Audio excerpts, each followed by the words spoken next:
Zelete, thank you for your love and support. I appreciate you all. Some few days ago, we heard that all in all, the Savior, the Protector, the Unifier, the Messiah, the King of Kings, the most loved, has declared that what they call ICC, they don't want to be part of it. It is high time the African decide to have its own court, whereby we'll be tried in a court, because they said a cockroach can never be innocent in the midst of fowls. So for that matter, they have decided to move out of the ICC block. And this is going to take effect from next year, because when you send your resignation or your withdrawal, it must take a year for them to finish with all the paperwork and everything. So Human Rights Watch decided that African nation cannot also leave. After we had China, Russia, the United States, Israel, and they said no. When it comes to Africa, we cannot move out of the bloc. So for that matter, they are calling on African Union to do something right now. The African Union must make sure that they bring back Niger into ICC by all means. But the people are saying that the time that these people used to see the African to be the junior version of whatever is over. We are grown up people. And if they don't respect us, we will not also allow ourselves to be disrespected. So for that matter, taking a bold stand to move out of this block is the best thing. Niger decided to take the bold step, looking at what happened in Niamey and the evidence that they have gathered. They decided that what they call this, they don't want to. But one question Africans are asking the Human Rights Watch, why is it that when it comes to Africa, they are always quick in taking decisive decisions in bringing them back into whatever that they want? And they always have the power to react when it comes to Africa. When we have other nations that are doing things worse than what is happening in Africa, they are always silent about it. They don't take these same bold, decisive measures. So the people in Niger, there's reaction everywhere. They are saying that if they manage to bring back Russia, China, US, Israel, and all the nations that withdrew from this ICC, they will also gladly come back. Besides that, there was a man who said this ICC, according to him, he asked some people and they said it's meant for Africa, and then talks like Putin. And these are the things that our leaders have seen, and they said no, they want to move out and then take their own decisive decisions.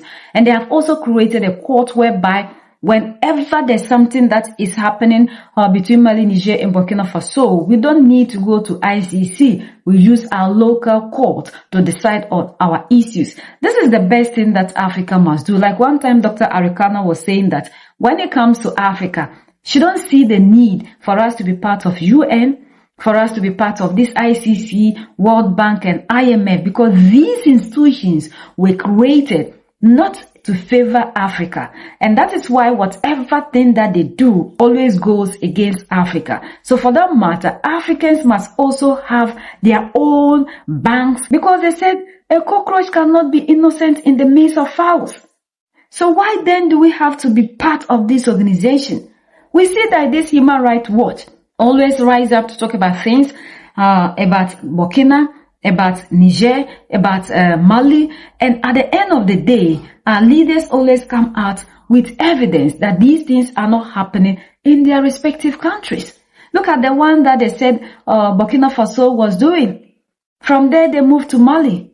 So why is it that they are always vocal when it comes to issues that has to do with Africa? Yet, they always keep mute when it comes to the rest of the world. So our leaders are saying that it's that these people are still sleeping. They need to wake up. The Africa they used to know is no longer the Africa today. This is a new generation Africa, whereby the African is deciding his or her own fate. They said we are no longer going to sit down for people to decide what they think is best for us. Because looking at the things that are happening around us, our leaders have realized that no, the reason to which we are not moving forward is ABC. So in order for us to change the narrative, we need to change the text. We cannot live in speech and change the narrative. So we need to take bold steps in order for us to have our own sovereignty. We can say we are sovereign nations, yet when something is happening in our jurisdiction, somebody outside of the continent must sit down to determine the fate of the African.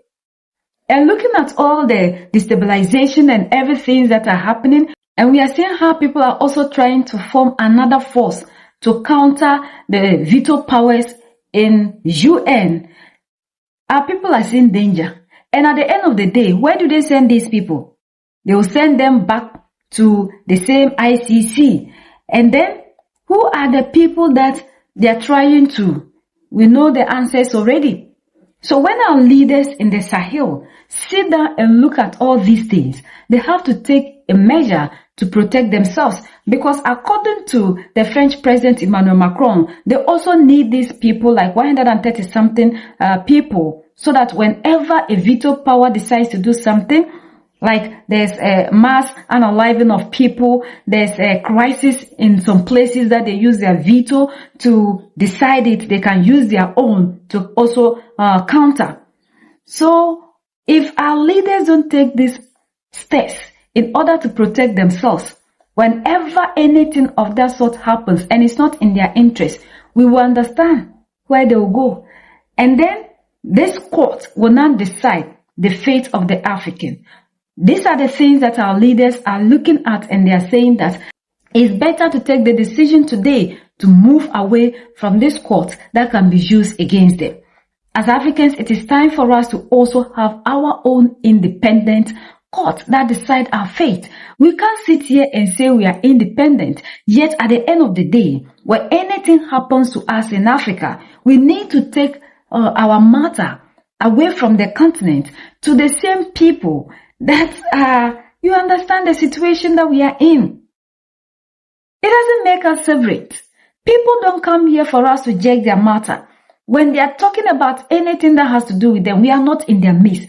But whenever anything has to do with the African, we always have them in our midst. We have to always go and wash our dirty linen. You understand how we do our things, which is not helping us. This is why we are seeing ourselves not to be severant, and our independence is treated as if it is the junior version, because we don't decide on our own fate. Whatever that has to do with the African, we have to look outside of the African to look for solution for our problems. If you are severance people, why must you be doing this? So these are the things that the people in the Sahel are saying, that enough is enough. You cannot ask us to always be in your midst for you to decide our fate when we have decided that we are servant people. So if we continue to be doing this, what shows that we are servant people? We can't decide on issues that has to do with us.